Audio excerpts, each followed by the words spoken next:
હાલના સમયમાં જંગલો પર સિમેન્ટ કોન્ક્રીટના બાંધકામોએ અતિક્રમણ કર્યું છે। વધતી વસ્તીને લઈ જંગલોનું પ્રમાણ ઘટી રહ્યું છે, ત્યારે ઉમરગામમાં પર્યાવરણ પ્રેમીએ વિચારેલ હરિયાળા વિનાશને રોકવા માટેનું મિયાવાંકીન જંગલનું સપનું સાકાર થયું છે।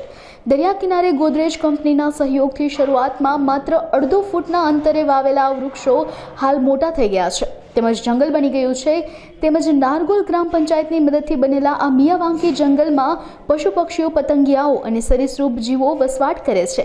આ જંગલથી નારગોલ ગામને ઓળખ મળી છે। એક સરપંચ તરીકે હું ખૂબ જ આનંદની લાગણી અનુભવું છું, કારણ કે અમારા નારગોલ ગામની અંદર દરિયા કિનારે ભારતનું સૌથી મોટું મિયાવાકી ફોરેસ્ટ બનાવવામાં આવ્યું છે।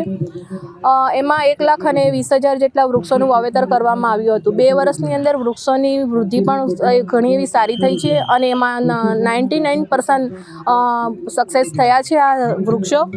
આજે આપણે જોઈએ તો આ જંગલની અંદર ઘણા એવા પક્ષીઓ, પતંગિયાઓ અને ઘણા એવો જીવો અંદર વસી રહ્યા છે અને એ ખૂબ જ સોહામણું અને સુંદર દ્રશ્ય સર્જાઈ રહ્યું છે।